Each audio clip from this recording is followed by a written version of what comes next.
20.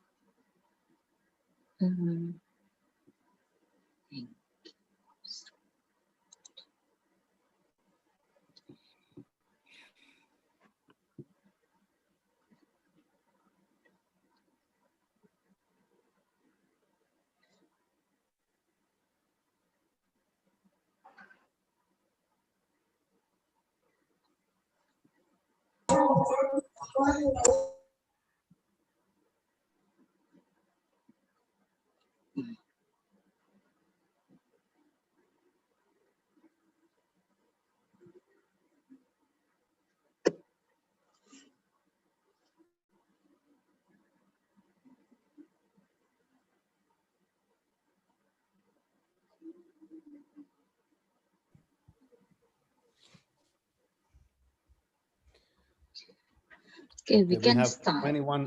21 participants. Could we Yes. start or should we start?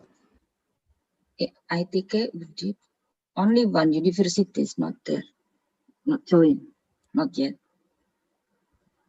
Not yet, okay. Wait, And we will have our voice rector to give us a short speech today as well. Okay. But I mean, I'm not sure when he will pop up. He is not present yet. I don't know. Petteri, do you know? I asked him to join around 11:15. 11:15 Finnish time. Exactly. So yeah, that's quite short. Yeah. I mean, if he pops up, I will stop and let him to join us. Okay. Today was the day of commercializing and utilizing research results and university know-how. I will have a short presentation on the need for short-term, long-term plans, and that is something that I hope that we will discuss in the breakout rooms. That is something that I mean, I want you to start thinking, what can you do in a short-term and a long-term basis in your own university, and then in the next session that we have, I don't remember when we will have the next training session. Then I will come back to you and I will haunt you. What have you done in order to change or in order to increase the collaboration, in order to develop things?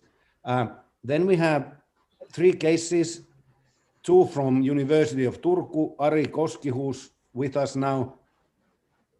He's talking about transnational education, Kiva anti-bullying program as an example.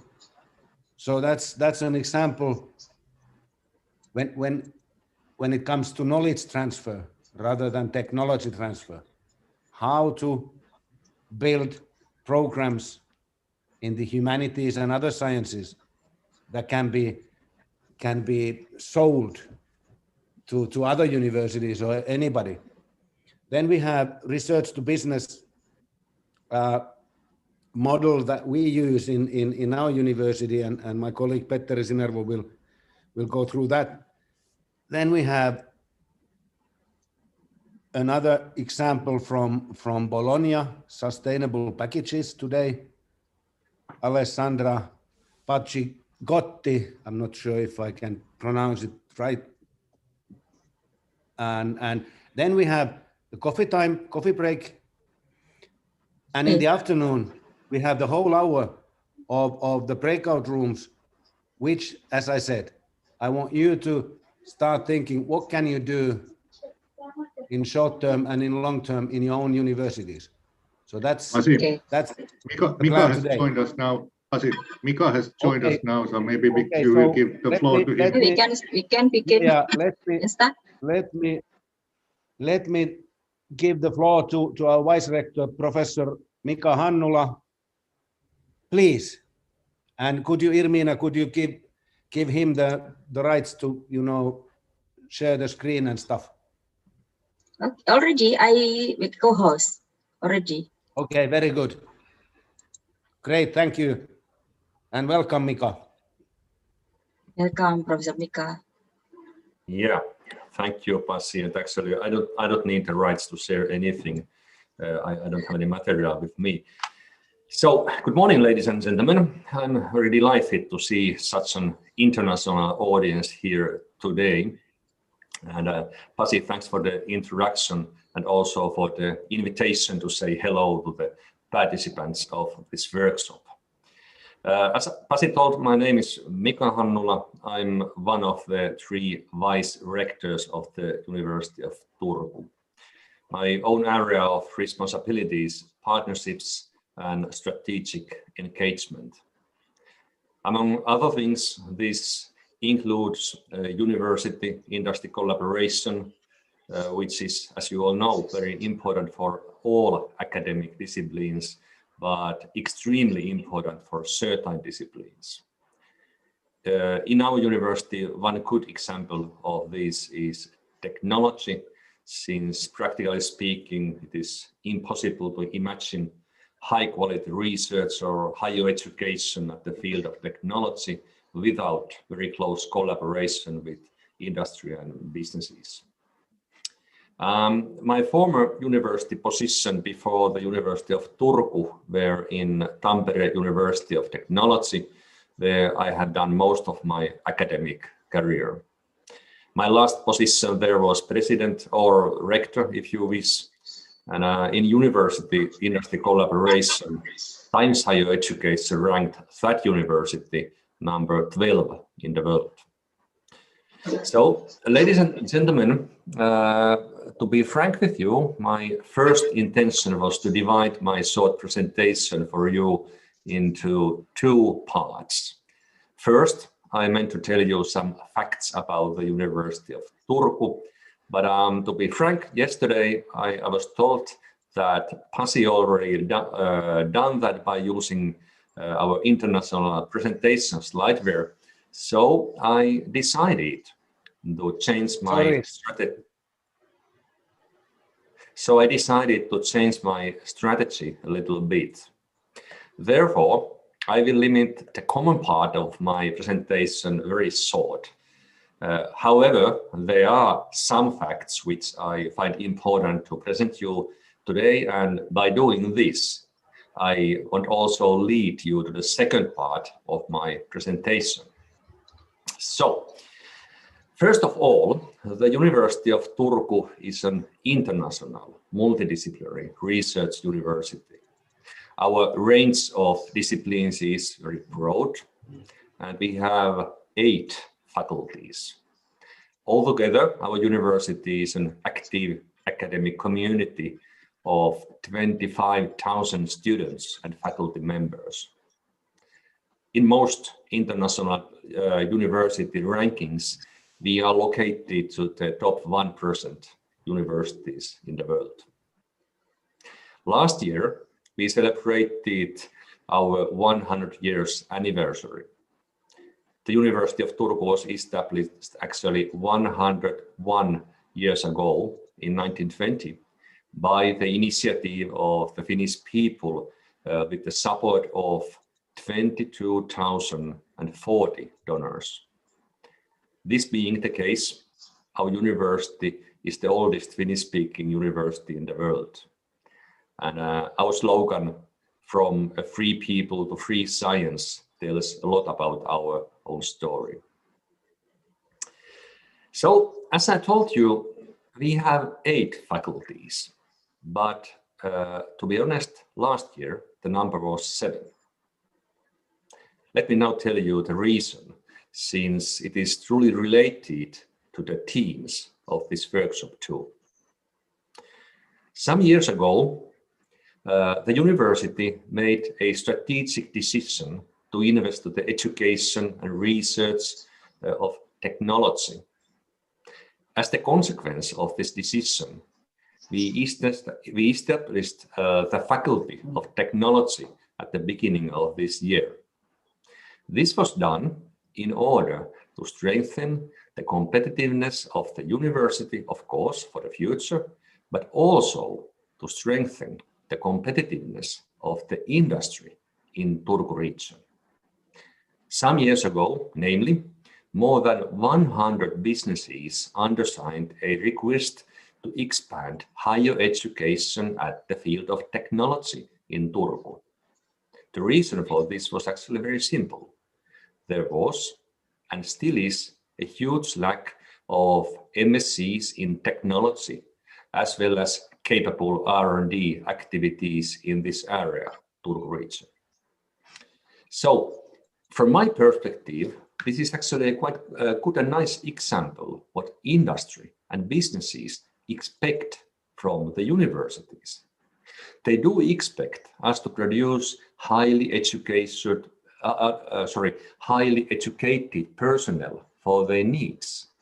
In addition, they do understand the role of research and development as a key success factor for their competitiveness. They see universities as partners for the R&D activities and thereby also the key actors on or in local innovation ecosystems. So, ladies and gentlemen, this is what I wanted to tell you in order to lead you the second part of my presentation. Now, let's first consider the university law in Finland. According to the law, our universities have several tasks. Generally speaking, or we commonly say that universities in Finland have three main tasks, which are scientific research, research-based higher education, and societal interaction. Well, to be precise, this is not exactly what is said by the law. I will now quote the law. The mission of universities in Finland is to promote free research and scientific and artistic education, to provide research-based higher education, and to educate students to serve the homeland and humanity.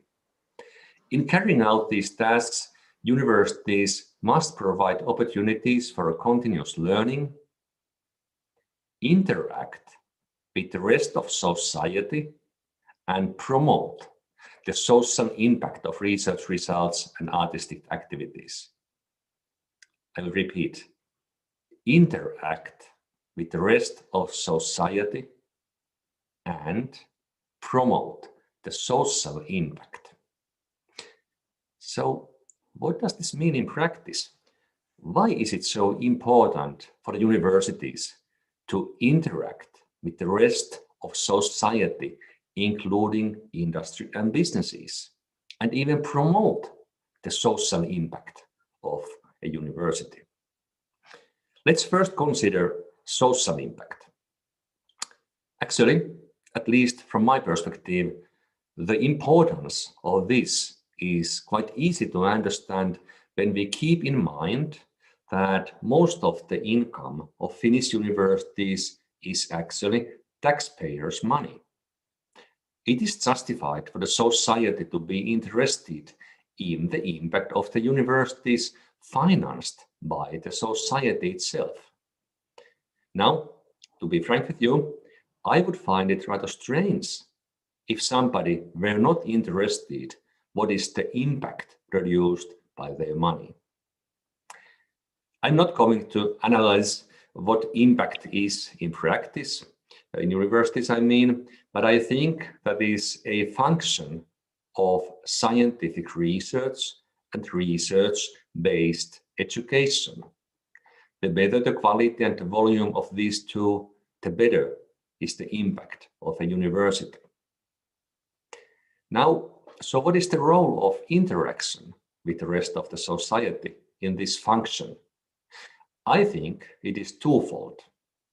Firstly, active interaction with industry, businesses, and other organizations gives a university and individual members of a university community too a better understanding of the real world surrounding the university, and in most cases to his or her own research questions and problems too.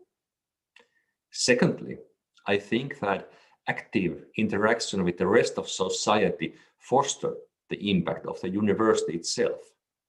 It is important for knowledge sharing as well as putting research-based knowledge into action.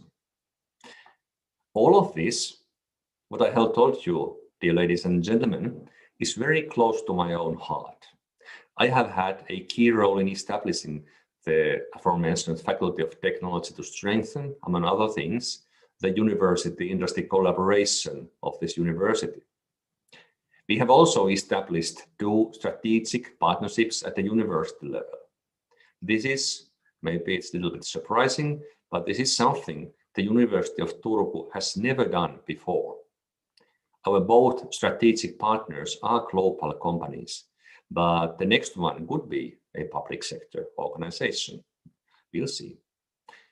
We have also kicked off a project aiming to seriously improve our partnership management, including an implementation of a customer relationship management, or CRM if you wish, system.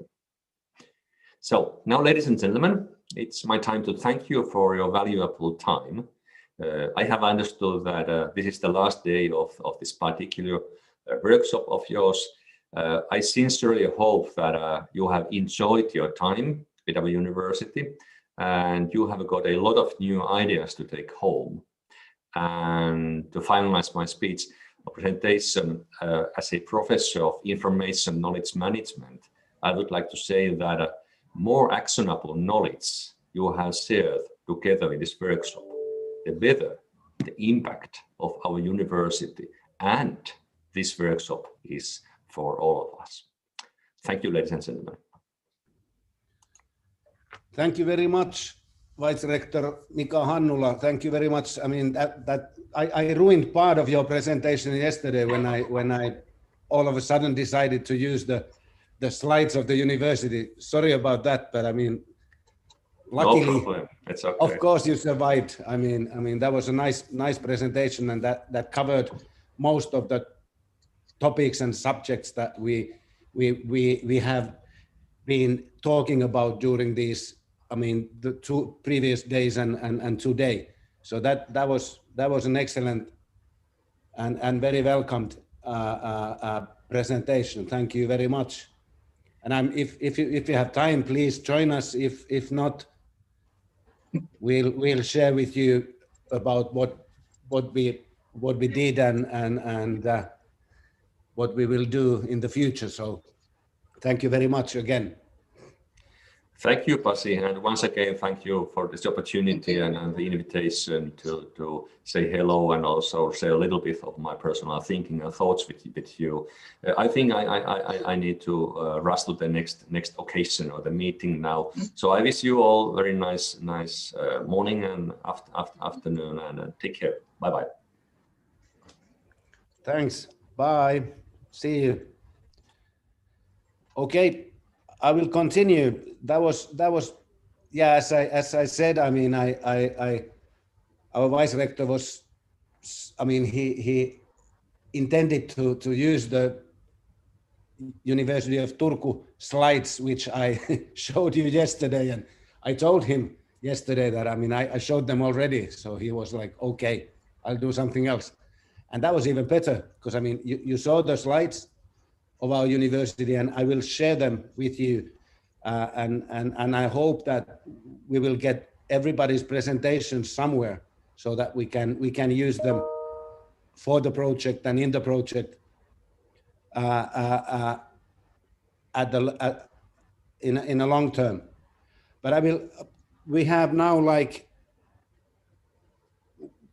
1.5 hours before the coffee break. So I will start with my presentation, and I try to be quite short so that because we have three other presentations, so that I don't ruin their time. This was the agenda for the 3-day intensive seminar, and this is the day 3. Commercializing and utilizing research results and university know-how. I will talk about the need for short-term and long-term plans. We have talked for 2 days. We have had examples, simple examples or simple steps that universities can take in order to engage the outside world in the education and research and R&D. And as our vice rector just said, the Department of Technology was newly established for the request of the industry around us. There's a big shipbuilding industry in the Turku area. We are building the biggest Caribbean cruisers or Asian cruisers that you can imagine. So shipbuilding industry, for example, I mean, engineering, we didn't have that type of education in our university. Now we have. And that request came from the industry that we need those people in the area. Please do something. And now we have that department. So that was a good example by our vice rector of how the interaction with the outside world goes. It's not that we do something, we push something from the university, but there are requests by the industry outside. But my short speech now is about what can you do in short term. And there have been these examples from previous presenters on Monday and Tuesday, which are pretty simple, which are just you pick up the phone and contact a company which is of your interest, or you visit them, or you take your students to visit a company. I mean, that's the easiest way to start collaboration. And I know that you have different levels of collaborative arrangements already. So don't take, offense of my simple examples here. But what I'm saying is that, and as we said yesterday, and as we summarized yesterday, it takes time. Bologna 1,000 years, us 100 years, and so on. So, I mean, it takes time to build these relationships. But there are simple things that can be done pretty easily by individual people in a university. And I have listed a number of them in this slide. But there are others as well. So company visiting lectures from the industry, asking somebody coming from the neighboring companies to give lecture to your students and to start collaborating if you are interested or if that's your research area. Industry presentations, asking industry associations or similar organizations to come in and talk about this is what this shipbuilding industry or food industry or fishing industry or whatever that is. How does it work? How does it operate? What kind of needs they have? So asking, what do the companies want?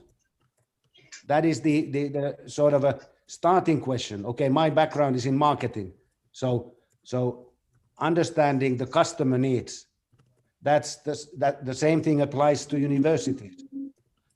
What do the outside world or the nearby industries, what do they want? What do they need? And that's important to understand. Again, as was presented yesterday, using the alumni to form contract. I mean, you have your former students who are part of the alumni, and they are working somewhere, using them as ambassadors, if you like, to start collaborating with companies. and everybody has personal contacts. I mean, who do you know who's working in certain companies? You can use them. It's not using them, but I mean, having those personal contacts could help you. Then you can organize all kinds of like thesis collaboration that students do projects for companies in order to help the companies outside. And at the same time, the students get their thesis work done. You can start with small projects. That was the John's presentation yesterday about starting from somewhere and then building it up. So start doing small projects, cases with the companies. Practical projects as part of the course. I mean, you can integrate certain elements in many fields of science, sort of practical projects or project work for students with the neighboring industry that you have as part of the education. That was Professor Gabriel's yesterday's message, big time, and that was excellent in itself.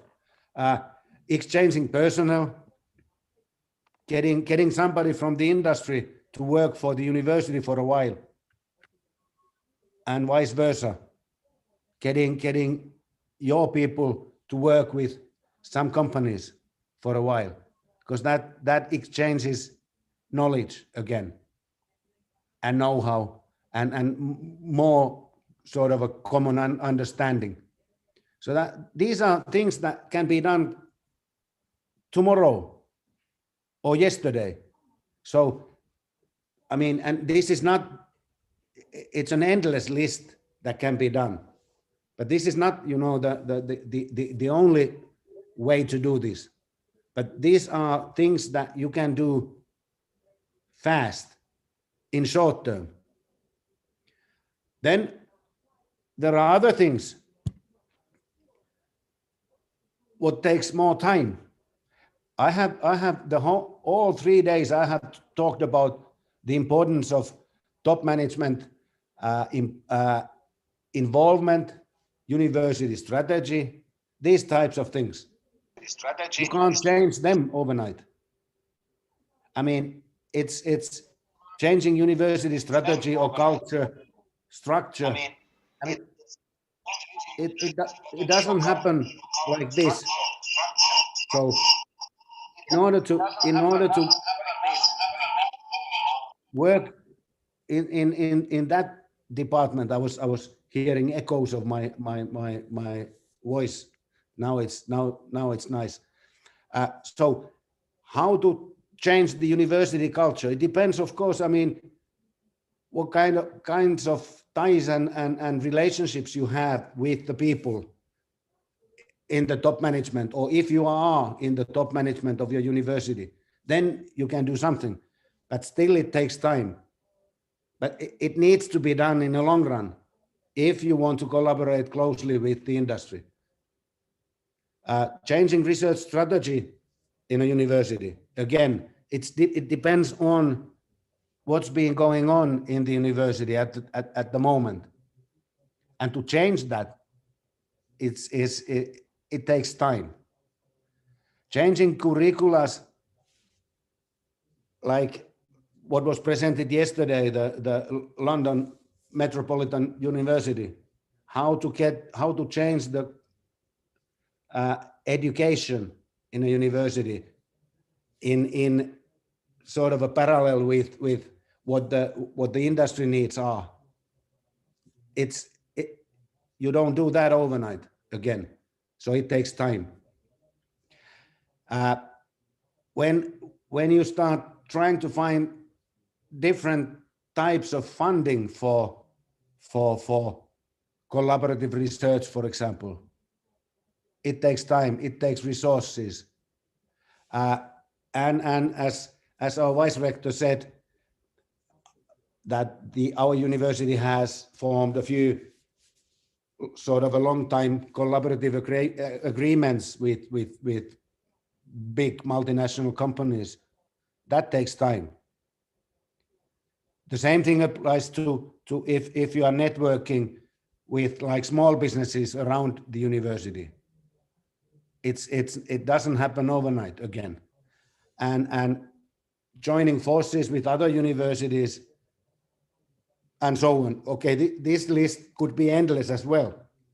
But my only message today is that there are things that can be done easily.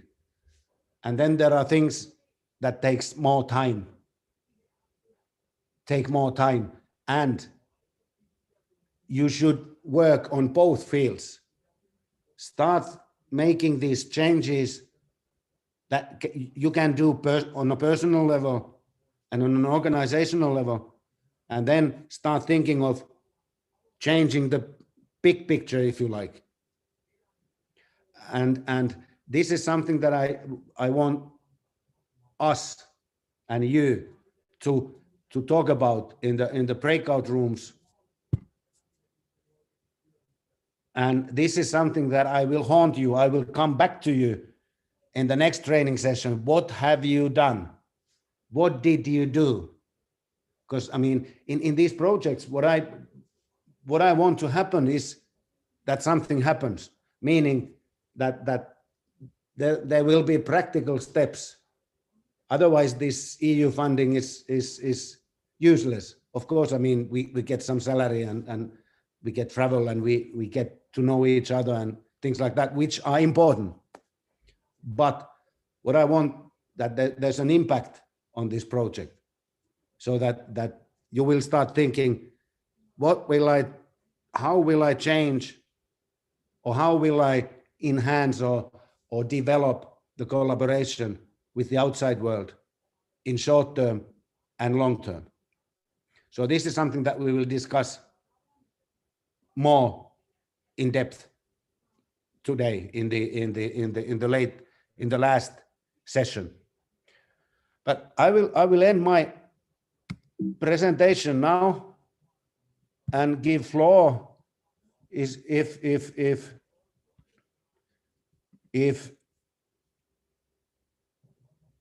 our colleague Ari Koski is there, so that we will show another example of knowledge transfer which has nothing to do with technology.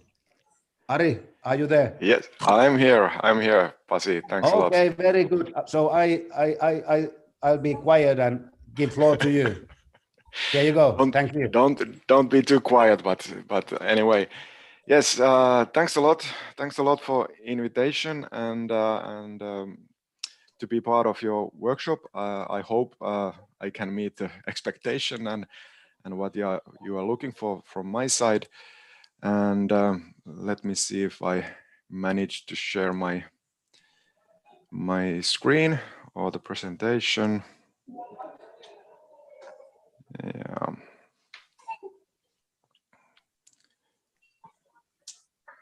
So, can you see it? Hopefully, at least it looks good.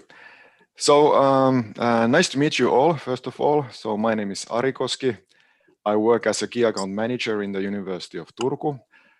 I've been doing this since September 2015, so 7 years at the moment, full time.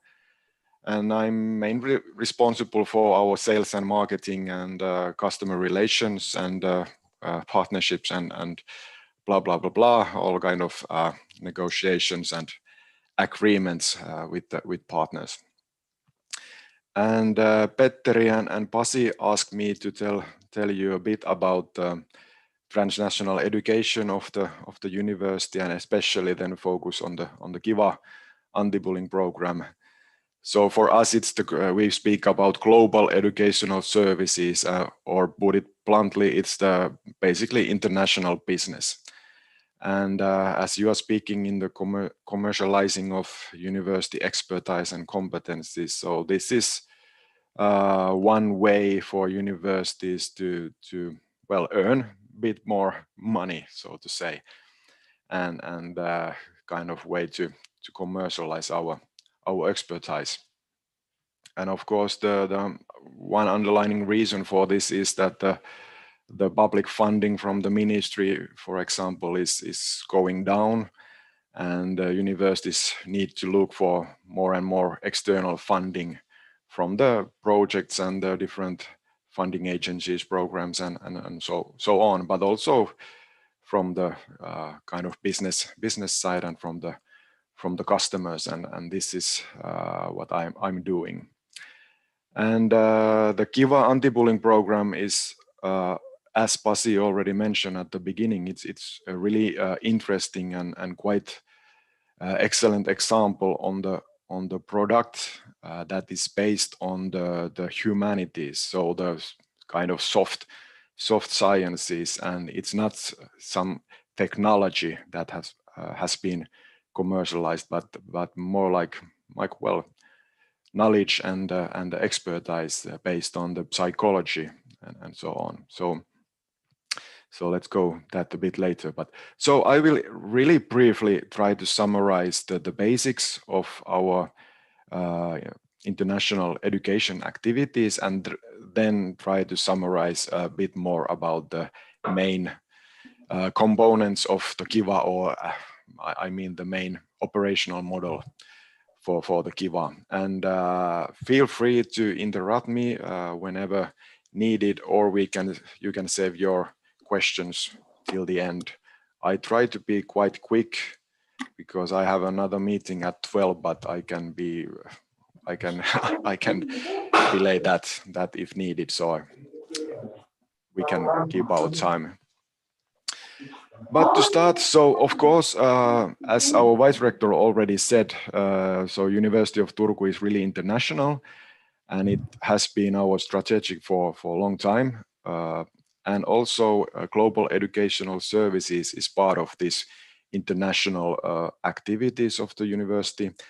And it's really important that we have this strategic backbone for us, because it gives really the basis for our operations, and especially when it comes to the collaboration with our faculties and academics and our teachers, because still the main duty for them is research and education, and this is some additional work to which they need to look time and find time and also motivation and incentives.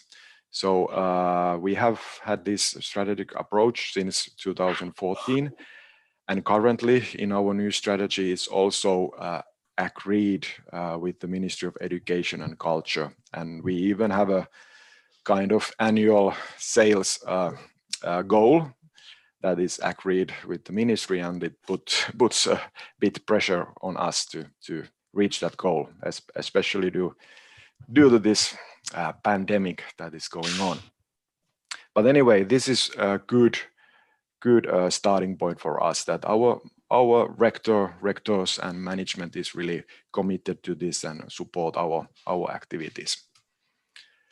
Of course, we are a market-driven operation, so of course we need to try to sell what the markets and the partners, customers are expecting. At the same time, we need to say that the competition is really tough. So we are competing with the universities from UK, USA, Australia, and of course, plenty of private big companies at the educational sector. So we need to try to match our unique competencies with the market expectations, and these are maybe the focus themes that we have found based on 6-7 years of experience now. So where we have a quite special knowledge from our side, and where we see also the interest from the markets. So of course the teacher education is something that is well known globally, and Finnish education is quite famous. So this is something that is of course the main solid component for us. Kivan, the bullying program, is really the other big product for us, and it's still selling quite well. And then I can pick up there the university-based entrepreneurship and innovations. It has been now maybe 1 or 2 years a special interest in especially in Gulf region. So they have finally realized that oil is will end someday, and they need to look for some other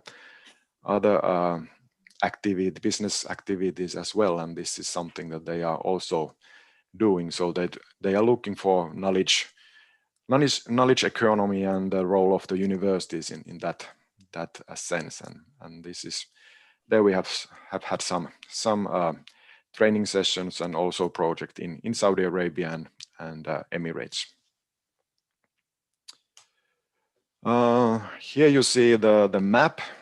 It's not the real right one, but our main partners, market regions, and so on. So the key region for us is Southeast Asia, especially Vietnam and Indonesia, also China, especially for the teacher training, and then the Gulf region, Oman, Saudi Arabia, Emirates are those where we have a proactive operations, but then also globally in Latin America, especially Brazil, and with Kiva program around the world, so to say. Quite obviously, our customers are mainly ministry or other public organization, also public universities. Then we also like to say that the funding agencies are our customers, although they are funding the issues, but usually it's attached to some organization. So they are looking for funding from the World Bank, and then we are making the agreement with the organization. Also, of course, the private sector is maybe easier. They usually act quicker and so on. So private schools, private universities are the quite good customers for us in teacher education, also in university education services and so on. We collaborate in Finland with a couple of universities, like University of Helsinki, universities in Tampere and Eastern Finland, but also with some private educational companies when they complete our competence and bring, for example, some technology platform for our service. So then it's the win-win situation. And of course, we have some partner universities abroad where we have a joint interest and we do the operations together. Concerning our products and services, this is a bit in practice what we have. So we have the model for the licensed services and licensed products. So the Kiva program is one example on this. Then we basically have a short and a longer programs for the experts abroad. We can conduct them in Finland, abroad, or blended learning, or currently in online mainly.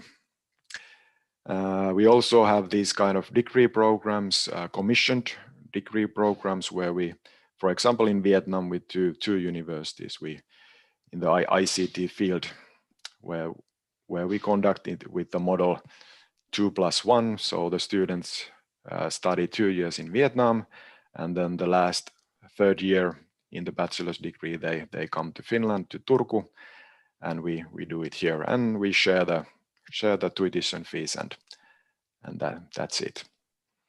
And then we have these kind of capacity building projects and consultation programs, and for example, at the moment, we are negotiating with the Sri Lanka government concerning the developing the educational sector for the primary schools and especially STEM subjects. And here is an example also about the Asian Development Bank funding. So the Asian ADB would fund this project if it goes through. Concerning the consultation, we have a couple of years ago, we have a project with the Ministry of Education in Oman, and there we consulted their training center concerning research capabilities and research abilities and activities. So how to build up the good research center.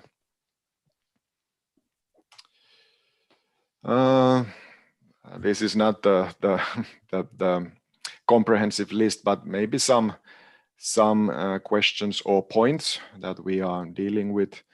So for us as a service provider, of course, it's quite good situation. So Finland, as an educational superpower, it has a quite good brand, and it opens the door. So there is still, it's quite amazing, how great interest there is around the world. Of course, this interest doesn't mean that we get the sales. It's the huge way from interest to real agreements. But anyway, this is the good basis. And also, we as a university, it's valued. So research-based services, it's really valued and gives a good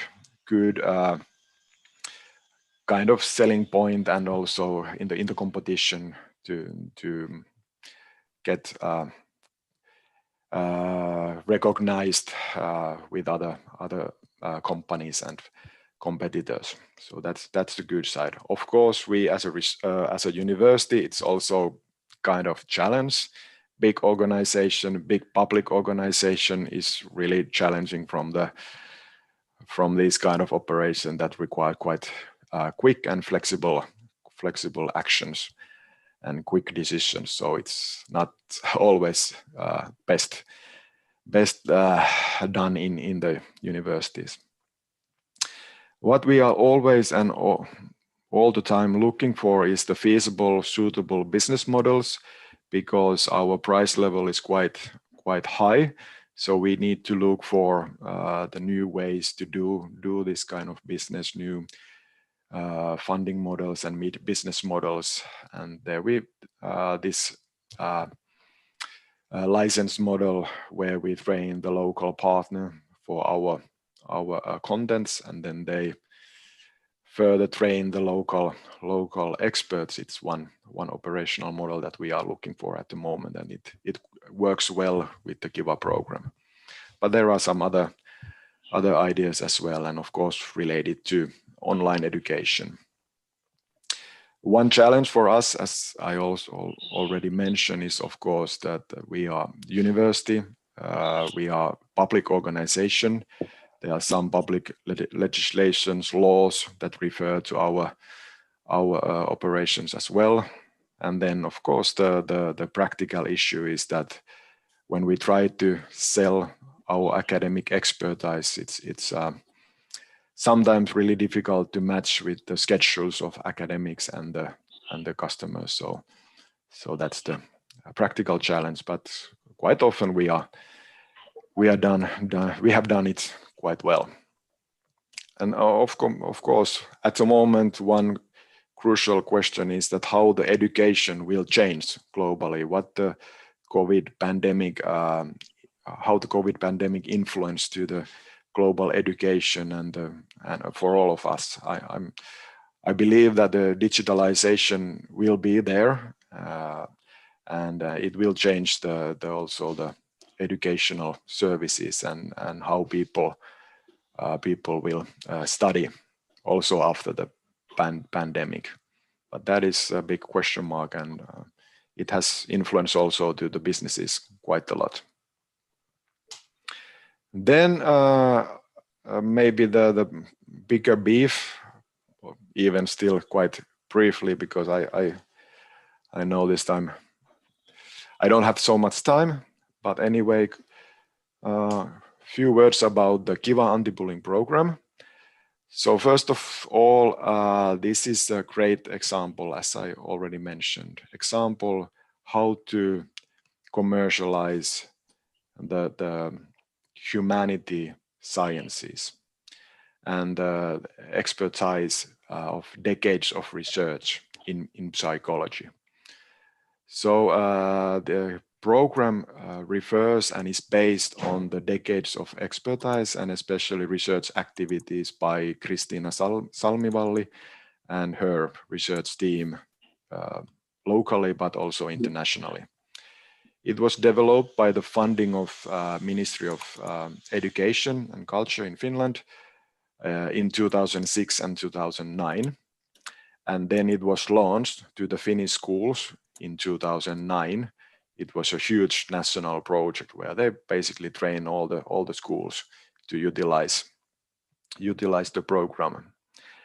And then it was further funded, if I remember correctly, by Tekes, or the kind of Business Finland funding agency. So concerning international activities, so they realized that this is a really good product also for international customers, and they use it some money to make it the product, and that's how we got the final product for sales. And basically, what we say, this is one of the best programs to tackle bullying around the world. It's based on evidence, based on research, and it has also won quite good awards around the world. And it operates in 21 countries at the moment. So as you see, from Finland to New Zealand and Chile to UK, quite many schools in Europe, but also outside. And at the moment, we have quite good negotiations in Asian countries and also in Gulf countries. I don't go to the content itself, but I'm happy to share the material to you. So if you are interested in, you can check it further. But because I'm understood that you are more interested about the business model and that logic. But of course, if you have any questions about the program itself, so I'm happy to tell you. But basically, as I mentioned before, the key in the program is the understanding that how human and especially children behave in the classroom, what are the mechanisms behind bullying and how to tackle it. So basically it's the group phenomenon, and it's we need to understand the group phenomenon and how the group works. So it's not only the victim and the one who bully, but it's also everyone in the classroom. They are somehow influencing to bullying. And if we can influence to that group phenomenon, we can then reduce bullying. And the main goal of the Kiva is prevention. So I have always used the kind of team spirit issue. So we try to build team spirit in the classrooms that would eventually prevent bullying taking place. But of course, if there is cases, we will intervene, and there are tools to tackle that. So I will just jump these slides quickly, but basically there is the program has a concrete hands-on tools for teachers from grade 1 till grade 9. So primary school and secondary school level. There are printed materials and online materials, games, and so on. Then finally, just a few words about the licensed partnership model. So basically, we are looking for the partner from the target region.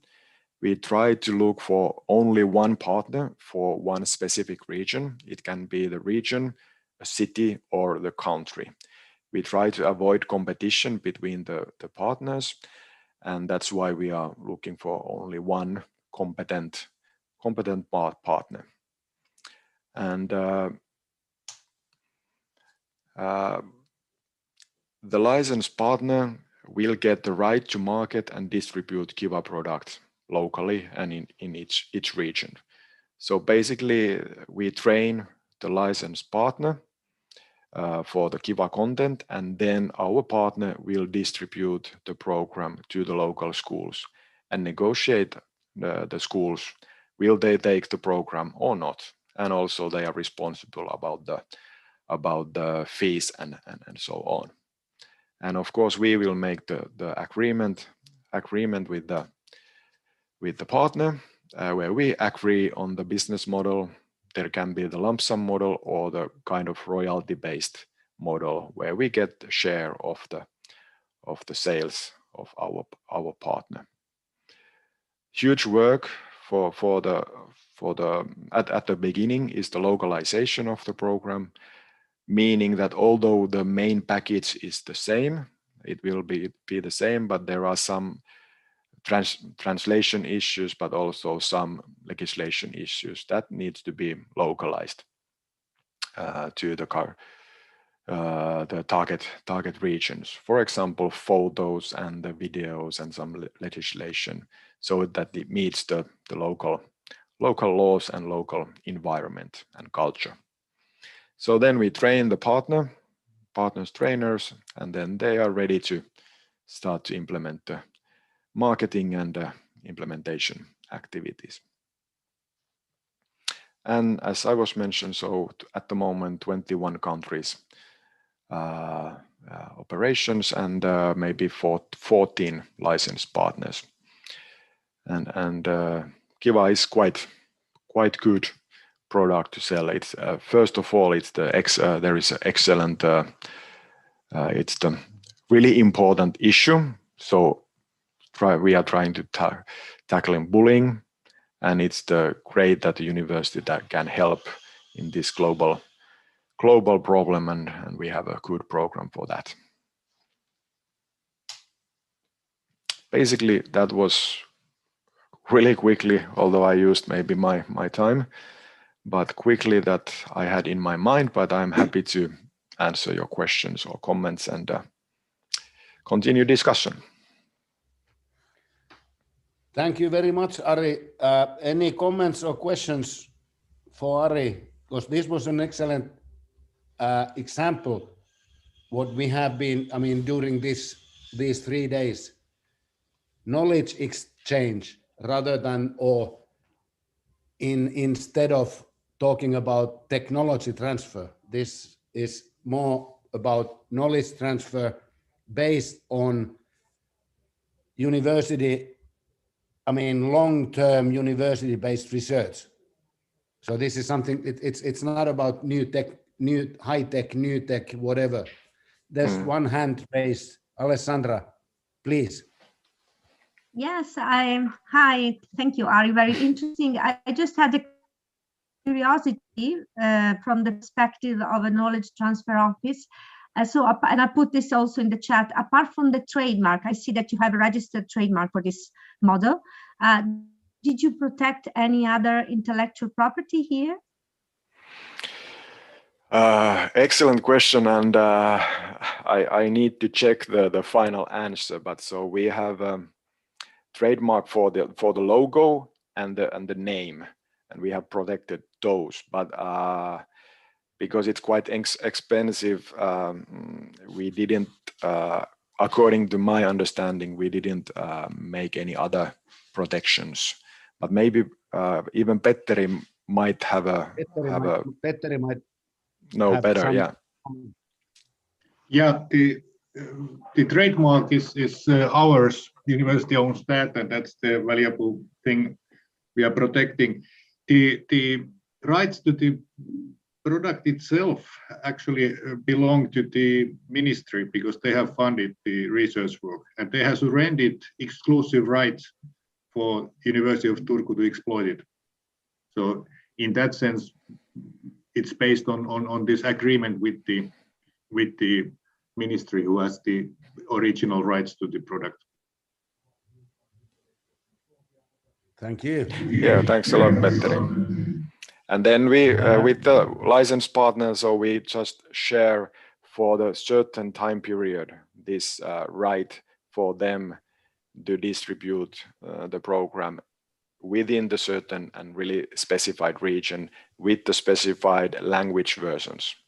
And of course, we need to buy trademarks rights for those regions as well.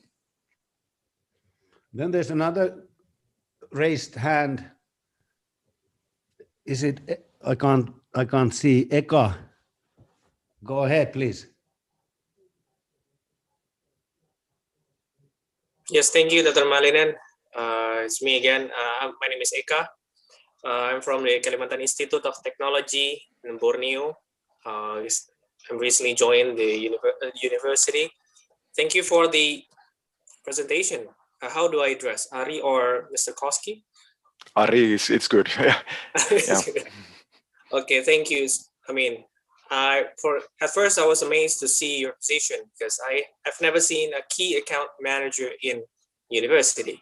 This is very much new for me. I mean, I've been in sales, in the world of sales for 8 years. I've never seen one. So amazing. I'm amazed. The first thing that I'm very curious about is that in key account managers, they do have KPIs, key performance index. Sorry if I ask too specific. I mean, can you like generally give an idea how a key account manager of university has KPIs and what are the KPIs? Is it quantitative or qualitative KPIs? And since I'm still amazed, how long has this position been in the university? I mean, usually, as I know in my small knowledge of the university only consists of staffs and lecturers. They don't really have key account manager or sales position. So how long has it been in the University of Turku? I mean, like a decade ago or like recently, or it's been there for years? Yeah. And the few the key question would be, the third one would be how long has it been, I mean, according to your experience negotiating and what was that again? I wrote negotiating and delivery of the service. I mean, has it been for example, a world brand project, how long would it take your time, like 2 years, a few years from negotiating up all the way to deliver the service? I mean, that's I have no idea. I mean, in sales, other industry would be very clear, but in education, higher education is pretty new for me. So I'm interested, and I have 2 other questions, but I'll just pass it. It's been quite a lot. Maybe I'll try contacting by email if I need a very deeper question about that. Thank you, Ari. Yeah, please, you can send me emails, and in my presentation at the end there are the contact information. So first of all, concerning the title key account manager. So yes, to be honest, so it's my English title, and I agreed with my bosses that I can use it. But well, officially in Finnish, it's something like I don't even remember. So educational coordinator of international education or something like that. But that doesn't refer anyhow to what I work in practice. So that's why we have agreed that I can use this title. And it also refers to my previous experience working in Finland University named company. That was company owned fully by the couple of Finnish universities, including University of Turku. And there I was really the key account manager and responsible for the customer relations and so on. And I was working part-time in that company and then part-time in the university. And the company was responsible for sales and marketing on behalf of the university. And they also made the bigger agreements. So that was kind of risk management from the university side. So if something goes badly wrong, so the university never go bankruptcy, but the company does.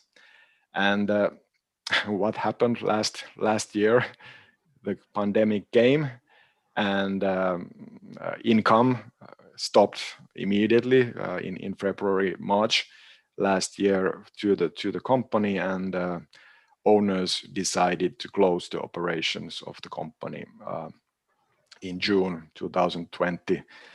And that was the end of that story, at least so far. Now we operate directly from the university. But anyway, this again, for the further discussion, one option for universities to do this kind of business is to outsource it to the company. But that's just a thought. But basically, this was the short history of my title, Key Account Manager. Then, if I remember correct, another question was our goals or key performances. So I don't have any personal real goals or the stated goals, but of course everything refers to our team and to our goals as a university. And now we have, as I mentioned, so really have a stated financial goal agreed with the Ministry of Education and Culture. So it's the sales number, so to say. But of course, then we have also qualitative goals and objectives. So we, of course, we want to bring new kind of careers inside the university. So this is kind of new training activities for our experts. And of course, this is part of our internationalization, and we want to make the visibility and so on. So this kind of, we have a plenty of list of goals. And I forgot your third point, but maybe we can come back to that via email or if you want to, we can continue discussion. But there is also one other hand, and I'm using quite much time now. Yeah.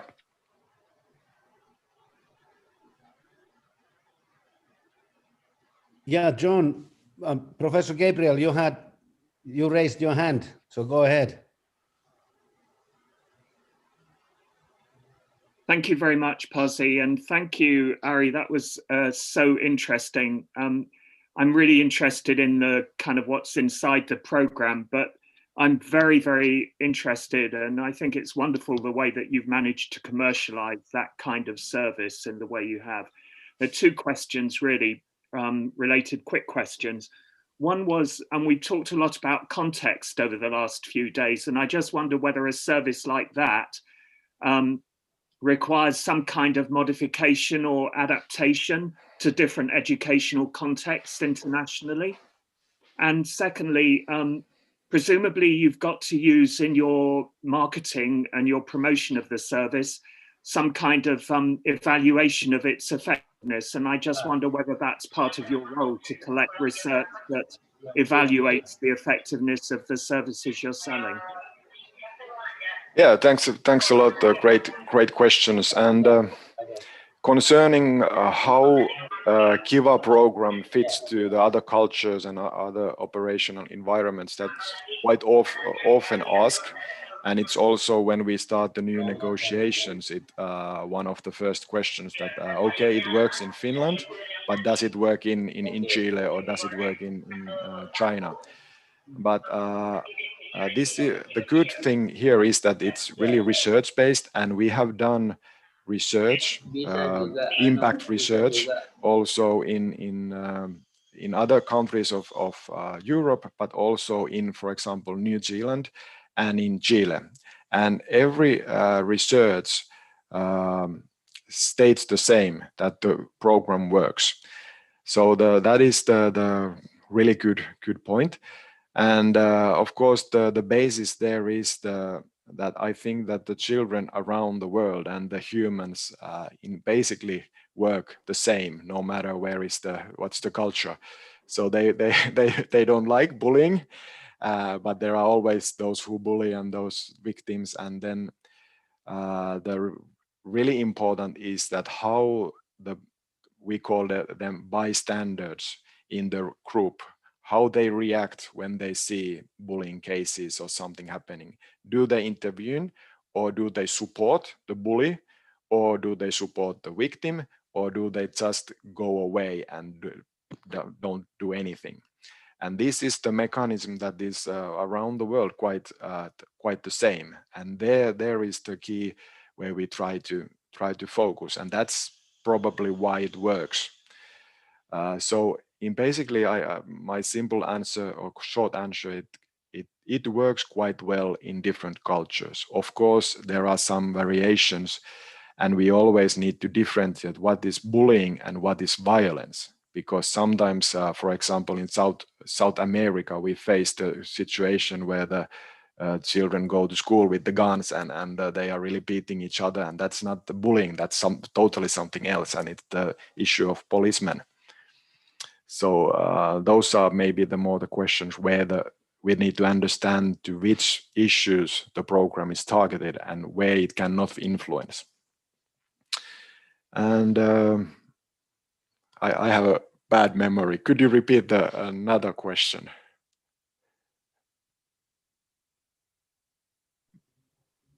John, what was the other question? Yeah, sorry, you've answered it really, Ari, because it was about the evaluation of the program. And in effect, you've said that it works. I was particularly interested, for example, in some cultures there's a lot of bullying focused around minoritized communities. And I just wonder whether that called for a different kind of approach to the more standard approach. Yeah. But thank you very much. Yeah, not much. And of course, yes, for the Kiva program, of course, we evaluate the implementation and the results, but also for other services and products, trainings, of course, we need to evaluate the training implementation and get the feedback from the partners and so on. Yeah. And Ari, may I comment one thing, that because they are still doing further research in this subject also, so there is a very strong research-based evidence that Kiva works. Yeah. Very strong. Yeah, that's right. And that was an example that we wanted to show you about knowledge transfer. Thank you very much, Ari. We need to, there's a raised hand. We need to move on because there are two presentations coming up. But okay, you can ask the question, but please be short. Okay, thank you. Ari, I'm interested about valuation business. Did you do a valuation business for the product that you will commercialize, or just specific product? And the second is who and when you do the valuation of business? Thank you, Ari. Can you repeat the first one? So the first one is, did you do the valuation business? It's only for specific product, or it's the product that you will commercialize, only for the product that you will commercialize, or every product that come to your test? Or that's the first one. Yeah. Of course, we need to. There are a huge amount of interest in the faculties to commercialize different expertise, but we need to evaluate what is the market potential, and we need to then look for the compromises. Maybe that we cannot take everything on the table because we just simply know that there is no market and in the near future. So we need to select because our resources are also quite low. So that's definitely something. And basically today, at the moment, we know quite well our competencies, and basically we try to follow the market demand and then just to customize our current products to fit to that request. So that's the way we work at the moment. But of course, this has been the 7 years of program or process, so that we now have quite basic understanding about everything. And then second one is who do the valuation business, Ari? And then when you do the valuation business? Evaluation. So we evaluate ourselves.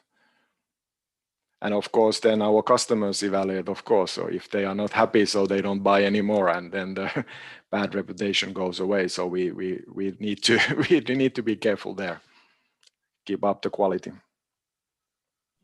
And we have the board in the university, yeah.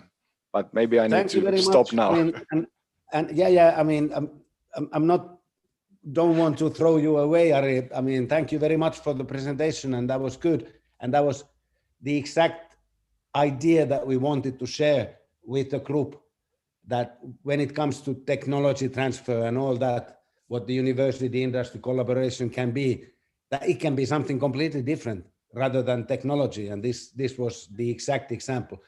But we have to rush. Yeah. Thank you, Ari, very much for your comments. We have now Petteri, and then we have Bologna cases. We can squeeze in, I mean, then we have the breakout room times are a bit shorter than an hour, if depending on the time of the presentation. But I leave floor for Petteri now.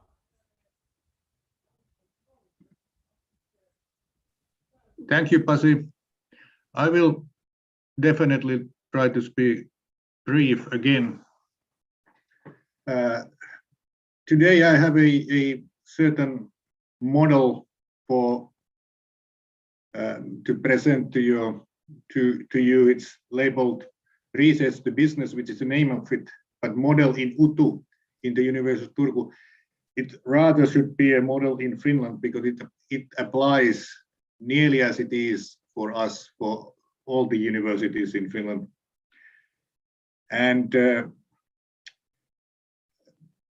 Ari just a moment ago mentioned that the KIVA program got some funding from Tekes, or nowadays Business Finland. And it was exactly this program it went through before they started to commercialize it internationally.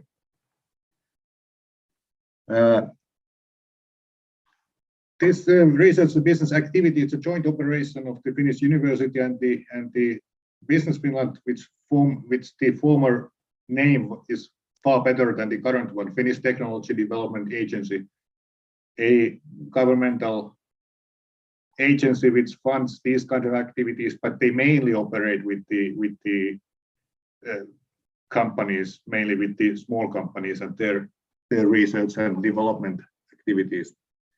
The aim is, of course, to build new business on research-based know-how. And it goes in two phases. First, within the university, and secondly, some of our ideas and plans are sent to Business Finland, which evaluates those, and some of them gets in the actual program to be funded.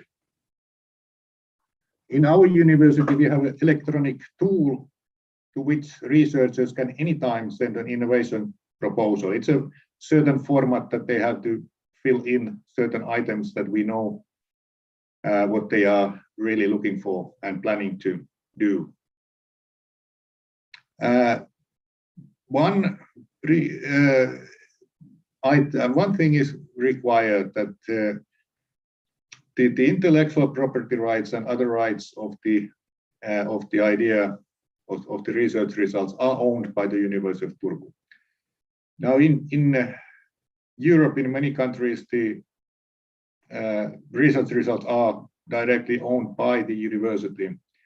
In the Finnish case, it's a bit different. It depends on how firstly, how the research is funded. If it has external funding or external partners, then the rights belongs to the university. If the research is done poorly with our basic funding, then the researchers own the rights. And this applies only that kind of research results which can be patented or might be patented. Other research results, they are typically owned by the researchers, but we have an agreement attached to our employment contracts so that the researchers surrender the rights for the universities in those cases where our partners or financiers that requests that the university owns the results. But anyway, university must hold the rights to the results, or the researchers are willing to transfer those rights to us. And these proposals are then evaluated twice a year. We have a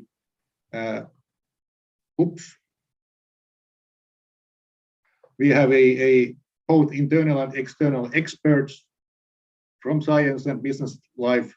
There's a certain internal pre-processing so that the proposals would be that they will cover all the needed stuff, and then evaluation councils which then make the final evaluation. Pasi, for example, has been, I don't know if you still are in one of these councils. The evaluation is based on these written proposals, but then also live presentations of the team. They have to pitch their idea. They have something like 5-7 minutes to tell to the council that why their idea is a good one and feasible. There is many items which are then of course evaluated. The realism of the plan is of course one of the key issues, and that how close they are to produce a product or service which can be commercialized. The most promising of these, the university selects that what are sent to the Business Finland and which can apply for the funding. And then Business Finland, of course, they make their own evaluations. I have listed here items they do. I don't read them out. One item which is important for Business Finland is looking at the team who is going to do it. What kind of experience they have, also in that research field, but also is there enough know-how for entering markets and commercializing products. Of course, the business feasibility and what is the size of the targeted market, for example, is important, but also how realistic it is when it comes to the selecting commercializing path. Can it be licensed, or does it need a spin-off company, or what is the way of doing the commercialization? Petteri, yes, can I join in? I mean, this is the same. I mean, the Business Finland's evaluation is pretty much the same as when we have done research on the venture capital companies. They are interested in two things: the scalability and the team, as you said. Of course, because Business Finland, of course, has only venture capitalists look for money only, where the Business Finland has this idea that they will also take into consideration that what kind of products and services are doing some other impact for the society. So that's basically maybe the only difference, but that's of course the idea that no one wants to support ideas which do not have markets or business to look for. Now these projects typically, or the funding is typically from 12 to 24 months, and the Business Finland funding is 70% of the costs, and the university has to cover the rest. There are certain milestones which the Business Finland is looking for, and quite frequent reporting, because they want to know if the project doesn't proceed in a way it has planned, they will cut down the funding, and the project is then suspended. They have certain services also to these projects, like science startup days and deal flow Finland tool in which they can look for further finance, for example. And then the substance, what is done, it depends so much on the what kind of idea it is, but it can include patent searches and analysis, market research or competitors analysis, and in some cases also building up a prototype or demos and other stuff. I was involved in the Kiva Koulu programs commercializing team in this research to business project, and we mainly looked for the market possibilities in certain countries, and also that what are the potential partners and how can we reach those schools in those countries. But it varies in a way depending on the research idea. And of course, this is one of those cakes which Professor Gabriel yesterday referred to, that what we have now, it's a ready product or system, but we didn't have this some 10 years ago, anything like this. But also prior to this program, we had these kind of training sessions or training programs for the researchers so that they can, with the assistance of team from business school, that they can make maybe a business plan or anyway describe their business idea which is based on their research, and then they can look at the market, and we assisted them to do that. And then there was a training session for pitching their ideas. We didn't have any financiers to introduce to them, but this was a practicing tool for the researchers, so that they could then, they were at least somewhat more ready to face the potential real financiers outside the university. So that was the small step we had before this kind of system was introduced in Finland. So hopefully you can, based on this, also think that is there something like this you could start or plan in your own university. I will probably stop now and give floor to the next presenter, and any questions to me we can take then after the coffee break, because in the interest of time it's best that these presentations will be done before that. Thank you, Petteri. And as you suggested, we just move on directly to Bologna, back to Italy, which would be a lovely thing. Unfortunately, couldn't do that for a while. Go ahead, Alessandra, please. Yeah.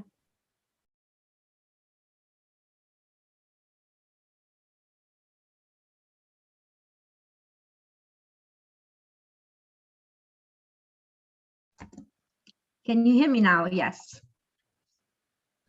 Yes. Okay. So nice to be back. And yes, it's a pity that we can't meet you here in Italy. We have lovely weather at the moment, so I think it would be nice for you, at least for the Finnish people here. So to complement this morning's session, I will present now what is in our university is a success case of valorizing, creating value out of research commercialization. And this has to do, it's an example of a technology transfer rather than a knowledge transfer, and it's about an active packaging. So it's basically a cardboard. It's an improvement and innovation related to cardboard for fruit and vegetables. And I would really welcome you to visit this website, which is in English. It will tell you the whole story is very detailed about this case. So this case results from a collaboration with a company, actually not exactly a company, but rather a consortium of companies producing cardboard for fruit and vegetables. It's called Vestac, and it associates a number of Italian producers of cardboards that cover 97% of the whole market here. So that what Vestac does is also doing some research and innovation in the cardboard, packaging cardboard sector. So this is the business side of this case. And now on the university side, this case involves a research group in microbiology from the agriculture department. Her boss is the chief of this group is Professor Lanciotti, Rosalba Lanciotti, and this group has been spending the last 20 years in doing research on the use of natural compounds that have antimicrobial properties, and this with the final aim to improve food quality and safety. So what happened? The collaboration started back in 2013. There were some, based on the need and the interest of Vestac, of the consortium, to improve the safety and the safety of the packaging, and also to improve the shelf life of fruit and vegetables that, as we know, have a very limited shelf life. So this is one of the problems that the sector faces. So they started this collaboration by doing some preliminary tests and trying to think about some possible antimicrobial solutions. And we signed a number of sponsored research agreements between 2013 and 2015. There were the company, the consortium, they funded about more than 250k euros of research. This research was also quite applied. So from the moment when the most suitable compounds were identified, there were a lot of tests on the packaging, on different types of fruits, and also panel tests. One important point that is worth mentioning here, because it's relevant in terms of what follows in the case, is that the sponsored research agreement established rules for managing intellectual property. So basically what we agreed was that every IP that would be generated within this contract would be jointly owned between the university and the consortium. But then Vestac, the consortium, would be granted an option right to in-license the share of ownership of the university. This is a mechanism that we usually apply in sponsored research, and that tries to balance the interest of the university to give visibility to the collaborations with the companies, but also the interest of the companies, of the sponsors, to exploit commercially the results of the projects.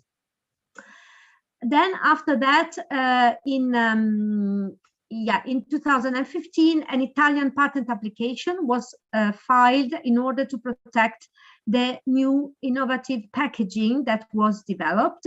And the content of the patent is this supplemented packaging, the kind of antimicrobial solution that was developed, and also the method to treat the packaging. So to put the antimicrobial solution on the cardboard.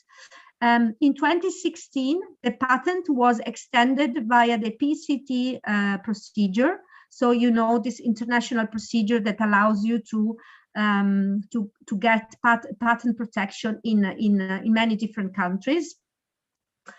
And then in 2016, the company, they exercised the option right. So they got this option right in the contract. And in 2016, they asked to be granted a license on the patent. because the contract established that the terms of the license would be negotiated in a separate agreement. During 2016 and 2017, there was a long and tough negotiation, and Andrea here was the one who was directly involved, and he will certainly have more comments on this.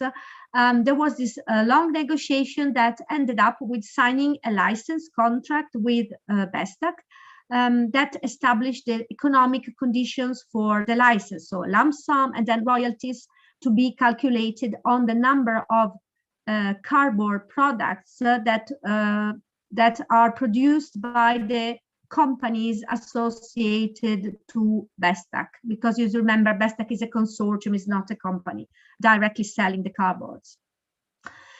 In terms of, there was a lot of developments, so the invention continued to be developed. And after the test at the sales, the preliminary test in 2016, there were small scale tests, and then we had large scale testing in 2017.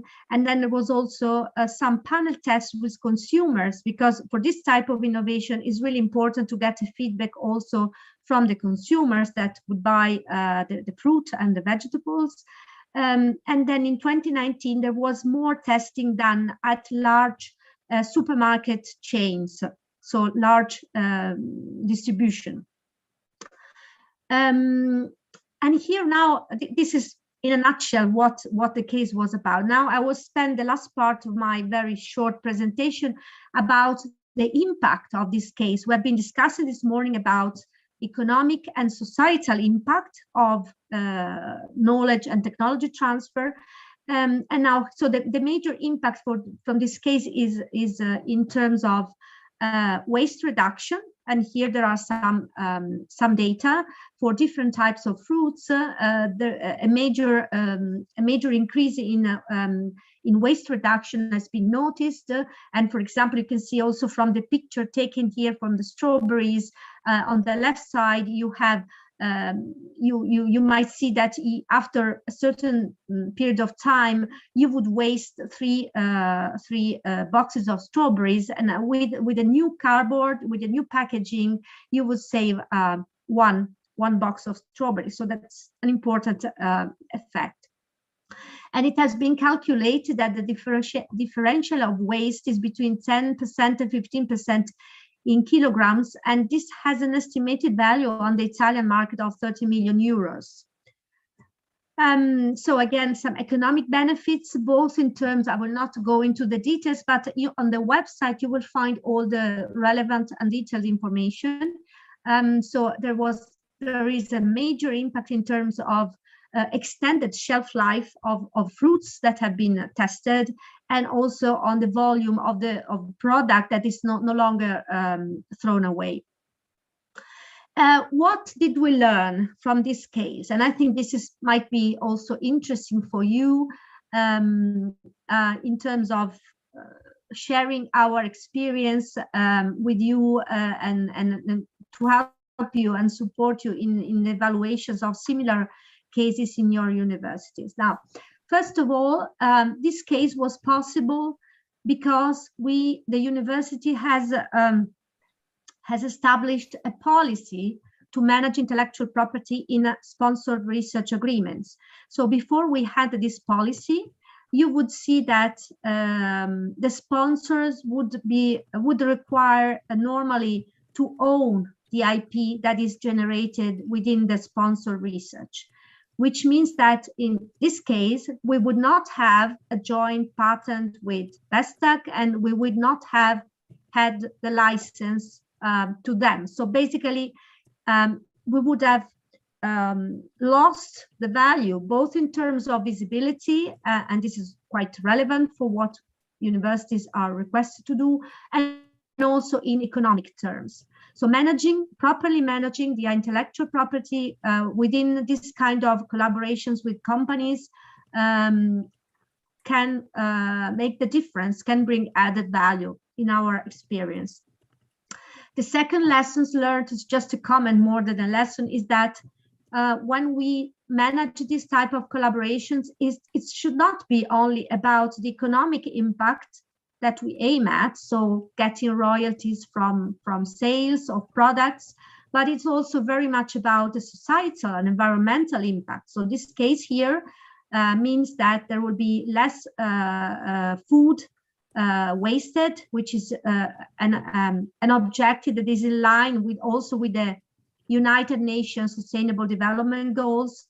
And we also have a sustainable packaging, which can bring benefits to the environment.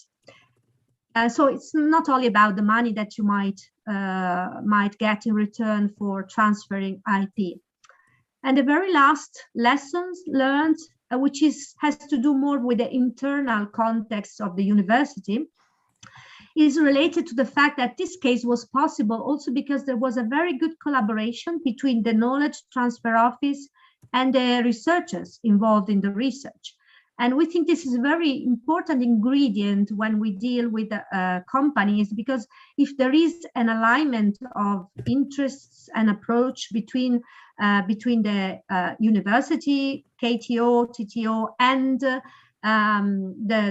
the researchers, that is certainly there are more positive negotiations, and we can exploit the opportunity at the most, I would say. So that's I was very brief because there is little time, but again, we can further discuss about the case in the breakout rooms, or you can come back to us with more questions whenever you like.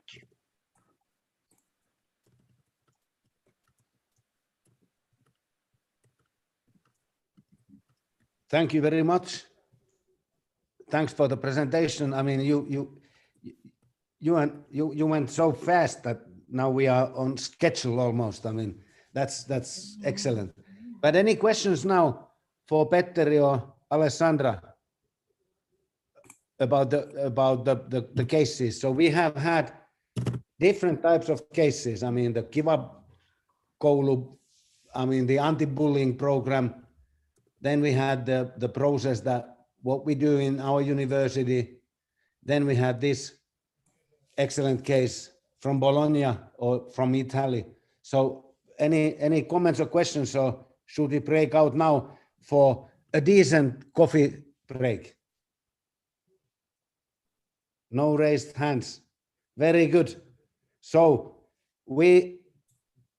I suggest that we come back in 12-ish minutes, 1 o'clock Finnish time, 12 o'clock Italian time. And direct impact break room or not, Pasi? Yeah, we'll I guess first I would like to have a short words, and then we get into the breakout rooms. But now we have like a 10+ minute coffee break. Yes. Till then.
Hari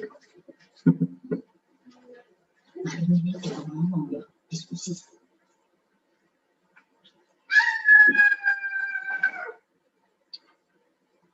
Ada hukum hari ini.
Pak Idris.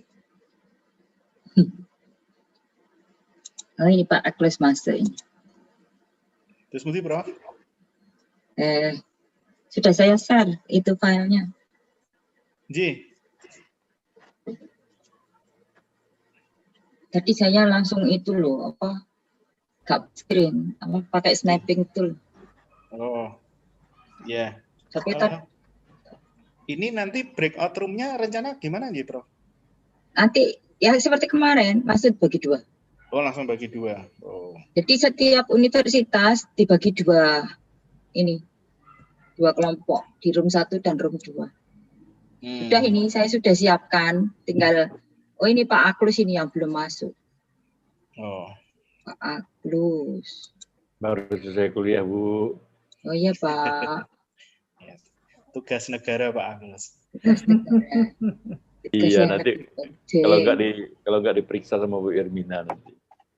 Iya kan Pak. Itu untuk memenuhi 15 hari itu loh.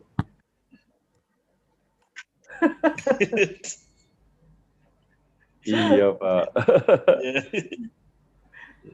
Saya baru habis ketemu Pak Sigit Darmawan ya, Prof Irmina ya.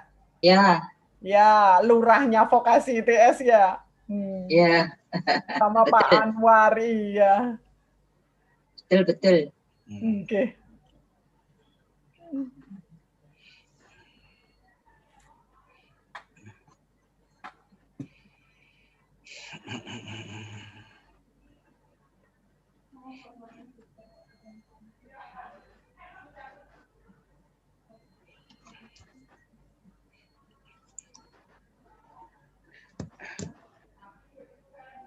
Saya sudah tanya Prof Irmina, Kemis besok nggak ada pertemuan dulu. Libur. Ya, sudah ngelembur Pak sekarang. Tapi bener loh. Tapi loh saya itu loh lembur semuanya. Ya backgroundnya, ya live streamingnya, ya absennya, ya ya zoomnya semua pokoknya. Prof ya? Besok usul aja Prof kalau buat background Zoom tuh Prof, mungkin ya? Logo perguruan tingginya itu bisa di kanan kiri Prof. Oh iya. Jadi biar bisa terlihat semua. Iya. Oke, nanti yang akan datang. Kalau ada acara ini. Tapi itu sebenarnya untuk menunjukkan bahwa itu programnya smart, Pak. Memang sudah melakukan training gitu loh. Jadi kalau dinilai oleh asesor dari Eropa itu ini loh buktinya sudah gitu. Karena kalau saya letakkan di kanan tidak cukup, Pak. Tapi materi hari ini sangat-sangat bermanfaat loh, Prof. Oh iya, bagus. Oh, saya 2 kali dengarnya itu, Bu Putu. Oh. Jadi Kifa itu saya dulu waktu ke Turku, saya waktu di Turku itu ada presentasi itu. Kan kalau dulu mengenai IP itu yang Spire itu saya sudah dengar itu. Bully itu.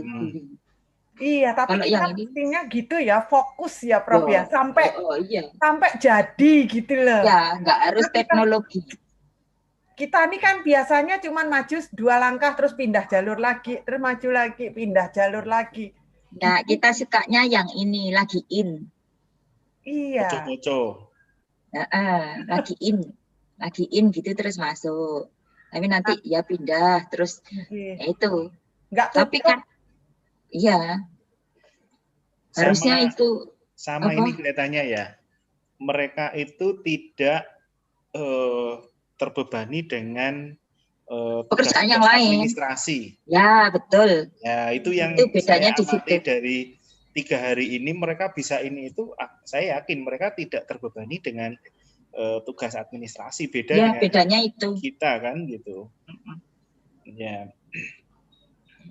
Lah Pak Idris, saya hari ini belajar loh. Saya dikomplain sama partner loh, Pak.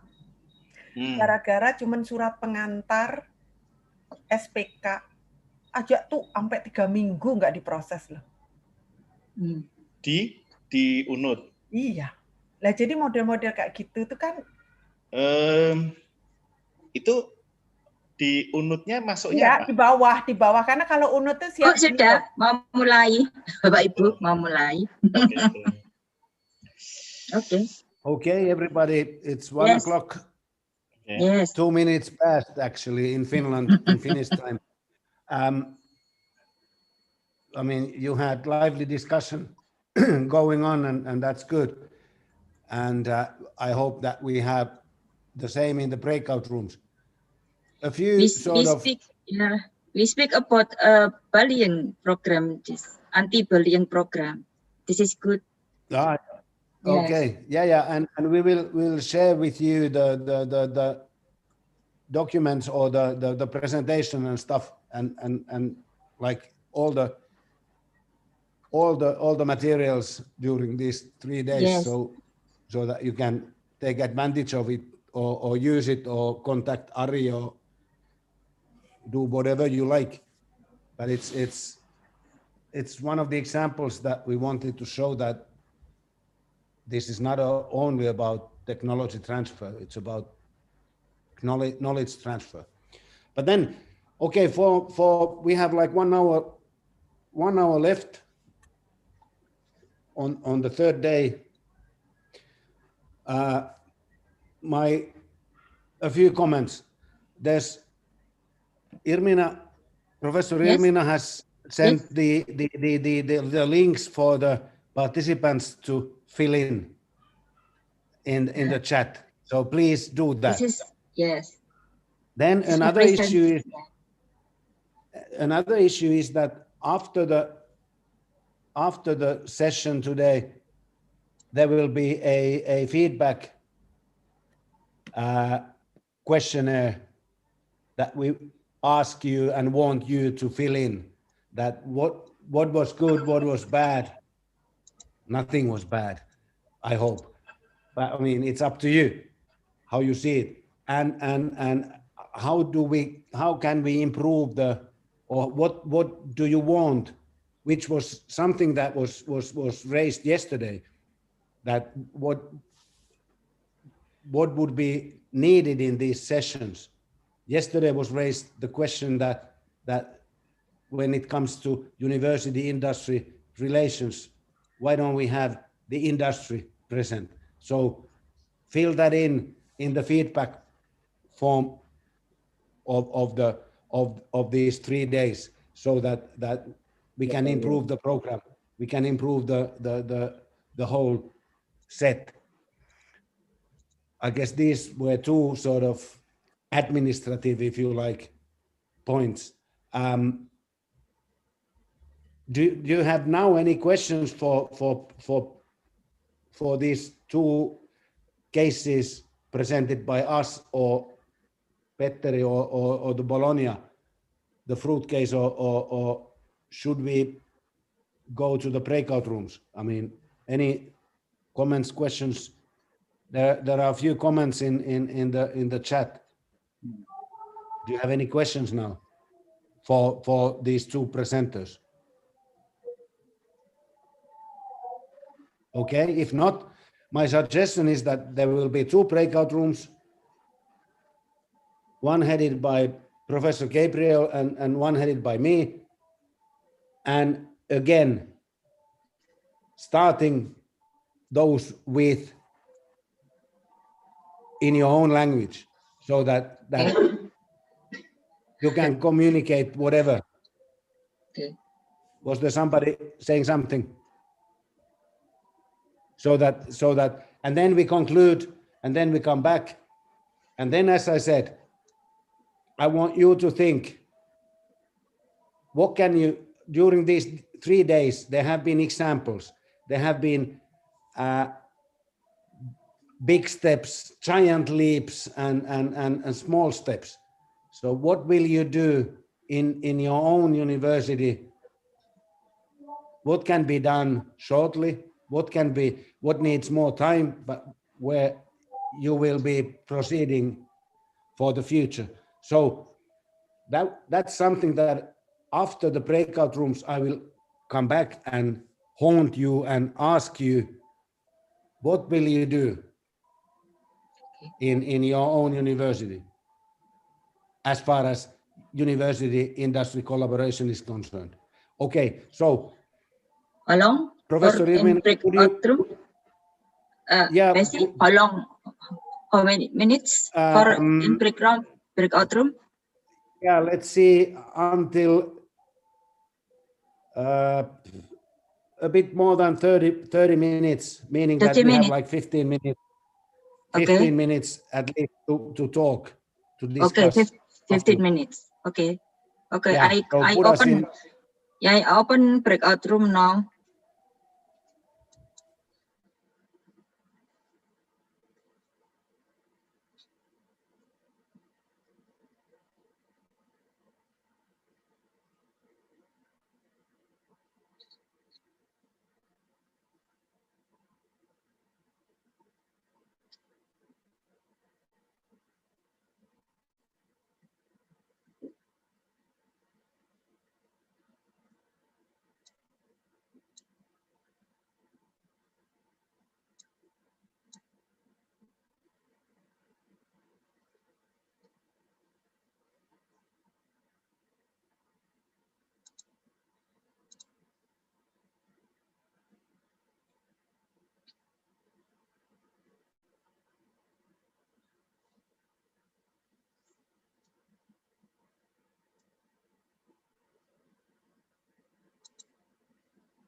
Sorry.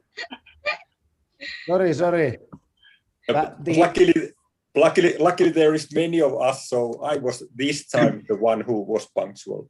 It's not always. Okay. It's not always the case, but this happens. Pasi's punctuality is so relative. We have like 15 minutes for discussion. Now we have 17 minutes, so it wasn't too late. It's easy to beat. It's easy to beat Pasi in this game. I agree. So what I want now is that we have a short summary of the breakout room discussions, what was discussed there, and then we have a sort of a concluding conversation or discussion shortly about how to proceed. So that was at least our main target for these 3-day sessions, that there's something that each and everyone can take home to the individual work or to the university, so that there's something teeny tiny bits. It doesn't have to be anything massive. We have had all kinds of cases and examples what can be done. And in our group, what was said was that first the universities should have a sort of a self-reflection, who's doing what with whom. And that is the same, I mean, as my colleague Petteri Sinervo said in the group, that, I mean, we don't know who's doing what with whom in the University of Turku, because it's massive, and it's so there's all kinds of actions going on. And the same thing applies to each universities.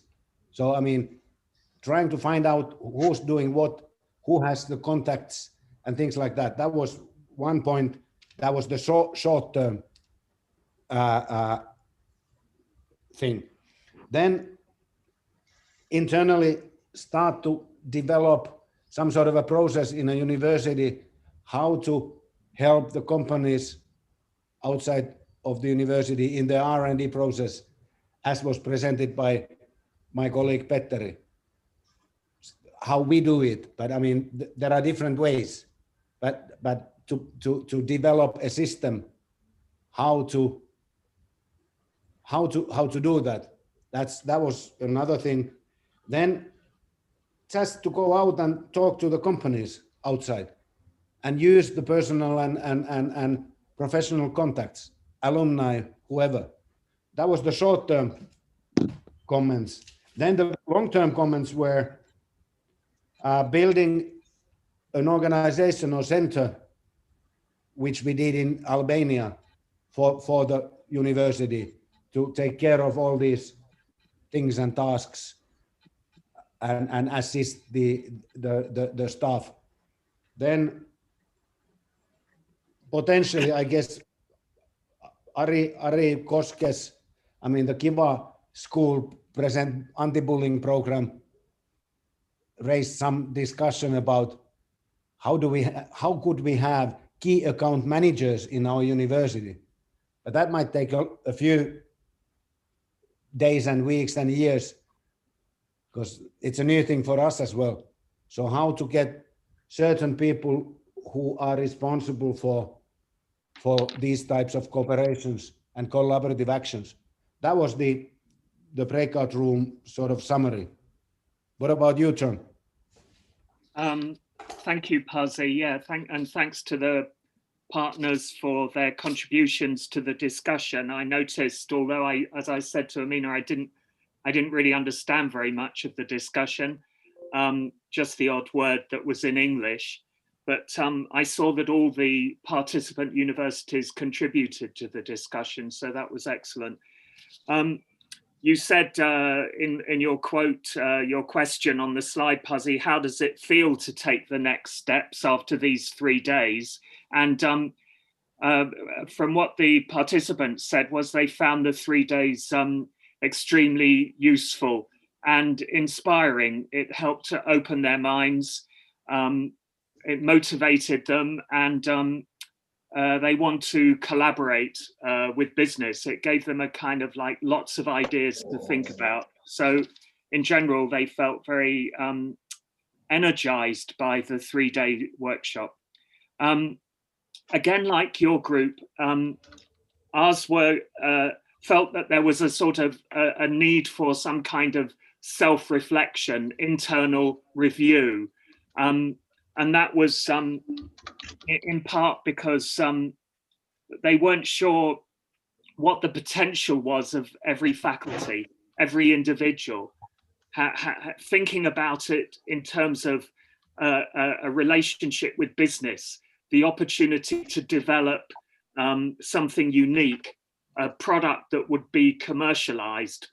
The potential needed to be looked at, and the university needed to be thought about in that kind of way. So a review, if you like, of the strengths of the university and the weaknesses of the university, and to build on that, on their internal review in terms of their plans. So they had gained an understanding of the way in which you know, a research problem might be commercialized, how then that attracts revenue through IP and licensing, and how it could go global. So there's been an understanding of that kind of process. But I think, like your group, they were looking for people with an expertise, as we've heard from over the last 3 days, who can support that process. And that leads on to the idea that different people will have different roles in this exercise, so that it will be necessary to talk to the leadership of the universities. Some people will be responsible for creating the programs. Some people will be responsible for collaborating with industry. But one of the things that came across from the discussion was perhaps in the past, people have tried to do too much. They've moved on from one problem to another, rather than to focus on their key strengths and take one as a starting point and build relationships around that. And the example of tourism was given. The final thing in terms of, and it relates to something you said, what would be the organizational unit, the hub of this activity, and the development of an enterprise center, a unit, an office, which would provide kind of the central intelligence for developing these business links. But I would add the importance of making sure that that central unit had good links with the rest of the university. Otherwise, it could become quite isolated. But that was a summary, I think. Unless Amina or anybody would like to add to that, that was my summary of your discussion. Yeah, thank you very much. I mean, that was, like you mentioned, like as what was in our group as well. I mean, like when it comes to like places like Bali in Indonesia, I mean, tourism is the massive industry there. So I mean, why don't concentrate on that? But then again, I mean, it depends on the surroundings. It depends on who's around you, and thank you very much for the comments. I mean, because it's in many ways in the university world, if you like, usually universities start these centers which become isolated units in a way. So I mean, because the content is with the researchers and with the departments and with people in doing the research. So I mean, go ahead, but I have to disagree with you now. Okay. Because starting certain kind of center or having a dedicated team to start some operation in a university, it might be a very good idea in the beginning. Later on, it might be later on it might be that it's not necessary anymore, and you can have a decentralized way of doing things. But in the very beginning, it can be a good starting point.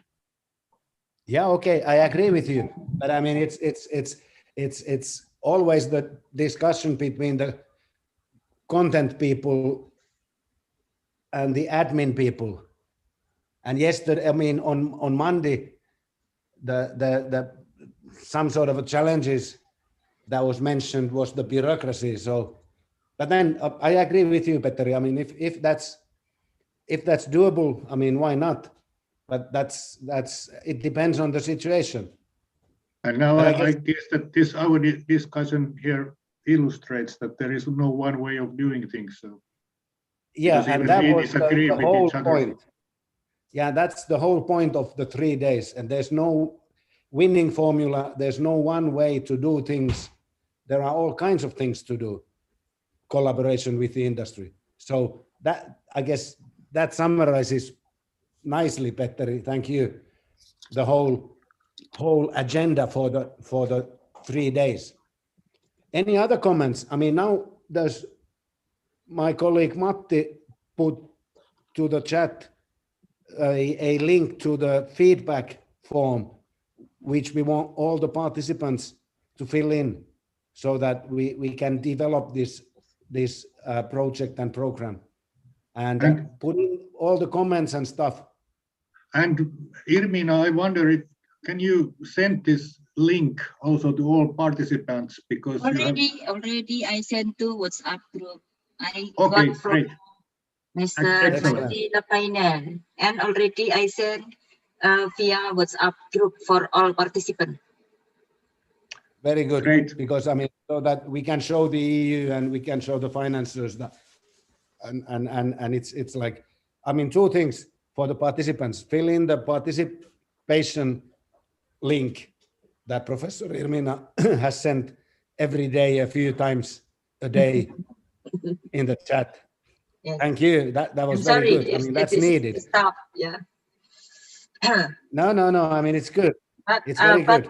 And yeah, then I tried to record all. Yeah. Yeah, but I mean, to summarize the whole 3 days, I mean, there's no magic bullet. There's no one size fits all things in any university, even be that Oxford or be that MIT or Bologna or whoever. So, I mean, there are all kinds of ways to do the collaboration with the industry. And there's no wrong way to do that, but you have to start from somewhere. And what I'm asking you now is that the next time we meet, I will ask you the nasty question: what did you do in order to develop the collaboration? I will come back to you and ask this nasty question. What has changed? It doesn't have to be any major breakthrough, Nobel Prize winning research commercialization. No. What have you done? what did you do in a short term and in a long term? Because the long term, as I started the day today, many of these things take time. And in Bologna, in the case of Bologna, they have had 1,000 years time to develop things. We have had 100 years, and we are not there yet. So, but I will ask that what did you do when we next meet? Any other comments for anybody or from anybody for these 3 days? How was it? Of course, you fill in the feedback form, but I mean, it's interesting to hear. Yeah, like Mr. right now.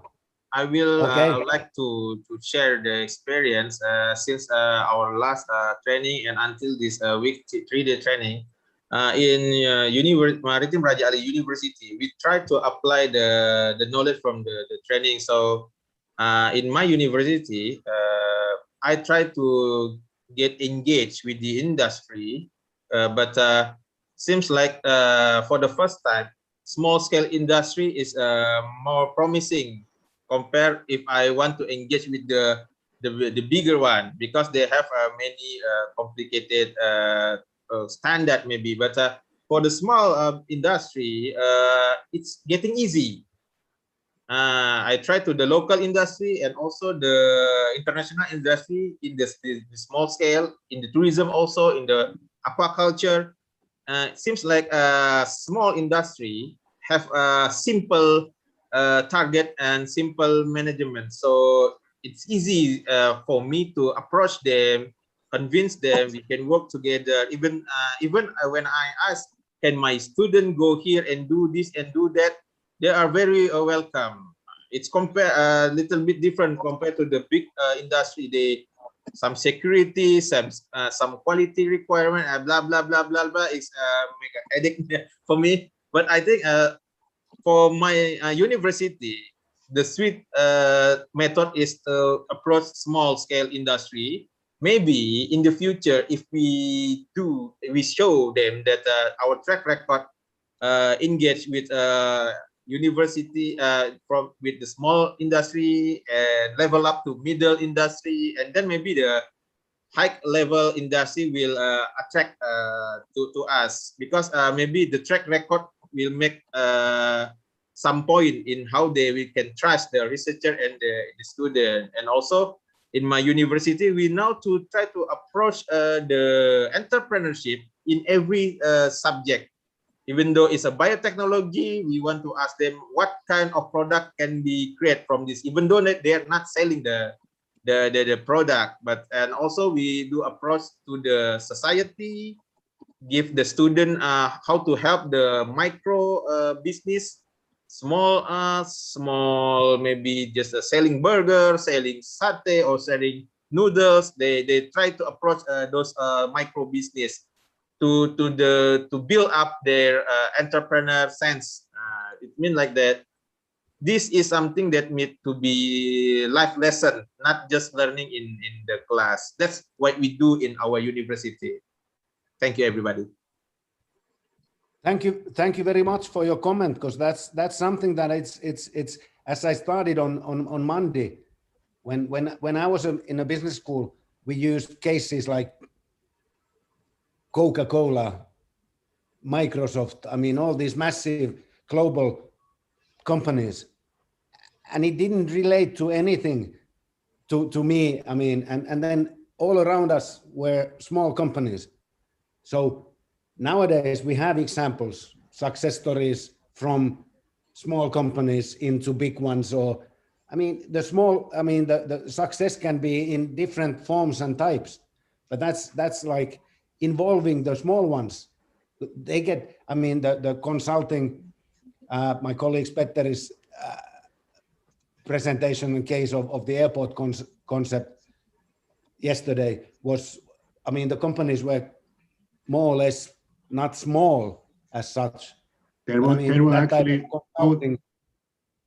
actually both large and big small companies, but these contacts and cooperation with small companies, they are as valuable as the contacts and cooperation with the bigger ones. They probably take different form, but it's important, and especially if you think of the university's impact, you will far more easily get impact to your region and area by contacts to small companies. And by the way, Pasi, when you started at the business school, that's so many years ago, that Microsoft wasn't a big company at that time. Okay, that's right. Yeah, I'm an old guy, but that's and you mentioned the impact. That's something that Professor Gabriel was talking all about. That was the value or the message of the London Met University. So having, you are right, Petteri, Microsoft wasn't that big 30 years ago, but I guess still my message is valid that we should use and have contacts with the local community, because the impact there is very valuable for the companies, and then the lessons learned back to the university and education from the companies, the experiences, the problems they face, whatever, is again two-way street. So that's, I guess that summarizes pretty well the whole 3 days that we wanted to, what we wanted to have in these cases and presentations. Any other comments? Or are we done? I mean, it was a pleasure. Pasi, can I have some comment? Okay, go ahead. Well, from 3 days workshop, there are many things maybe I can get the benefit from the workshop. For example, there are many information we get, something maybe simple, but we are unable to do it. Like in the first day, I think one of the institution produce like guidelines how to proceed and maintain customers. I think it is very important, and we have to copy that activity, maybe to apply in our cases. I agree that as you said many times, that we cannot imitate or copy the way other universities deal with factors relating to entrepreneurship or innovation, but to some extent I think we can learn from that and to apply it in our surrounding. For example, maybe our problem, especially in my university, we are unable to create entrepreneurial learning environment. Maybe I think we are unable to create entrepreneurial learning environment. Like one of the resource person said, no design or complete entrepreneurship study module for non-business student. Only business student can understand more about the entrepreneurial or something related to it. So I think it is very important to us here to do something about it. And one other thing which is very interesting to me is that Unibo mentioned about integrating global educational services with the key duties of the faculties. So we have to identify the strength of the faculties in our university, because every faculties has different expertise, and I think it is very, very important, and we can take something to move forward from the workshop. Thank you. Yeah, thank you very much. I mean, that was something that came up in our breakout room discussion, the self-reflection, that what are we in our university, who are we, where are we good at, and you can build on that. And another thing is that, I mean, what you mentioned, And as I started on Monday, that there's a massive need or demand for entrepreneurship, business type of education outside the business school in different departments, which we have been doing in technical universities and in different parts of the world, because that's because there are all kinds of opportunities out there, even in archaeology, as I mentioned, or whatever subject, Egyptian studies, I don't know. But I mean, so that was a valid point. And the self-reflecting, or the getting to know what's going on inside an individual university and who's good at what. Again, changing that takes time. But starting from there and then building on from there is the way. And that's, I guess, the message that we wanted to convey. Thank you very much for your comment. Any other comments? Or are we done? Okay, please fill in the Irmina's participation document plus the feedback form, so that we can develop. And I guess, to me, I mean, the biggest feedback or lesson learned was yesterday's comment on getting the industry, the other partner, the other side of the table, to the discussion. So that's something that we need to do in the future in these sessions, and that can be done. That's no problem to organize, but we wanted to have certain cases and different types of cases. So hopefully this was a fruitful 3-day session for everybody. Yeah. Do you want, Irmina, say something? Thank you very much for all training. This is fruitful for us and open our mind. This technology not only technology transfer, also knowledge transfer can we do, and we can knowledge transfer. That's the key. Knowledge transfer. Yeah. Yeah. But I mean, I would like to thank all the participants and presenters and everybody for excellent 3 days. I mean, this has been interesting. I mean, I've learned a lot. I mean, it's a two-way street all the time when you do these things. It's not that it's somebody is pouring down some information. It's you're learning all the time. So this has been very good. So I want to thank you again. The 7th time, fill in the participation form. Yes. Fill in the feedback form. Okay. And, thank you thank you for organizing things. Thank you very much for all. And we'll be in touch. Yeah, we'll be in touch.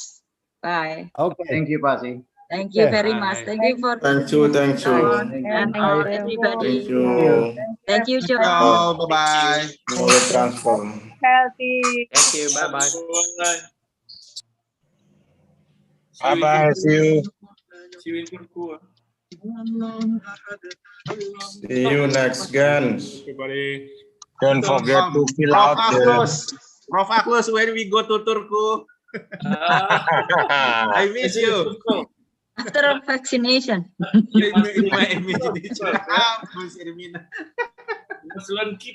me. Jangan lupa ngisi survei. Belum bisa, Bu, ya ke Eropa, Bu. Masih close ya? Close, masih close. Oh. Pusing. Pusing. What is meaning? Thank you, John. Materi, what is meaning of kitos? Materinya ada nggak ya? PDF-nya gitu ya, Bu? Untuk selama 3 hari. Nanti saya mintakan. Thanks in Finnish. So. Oke.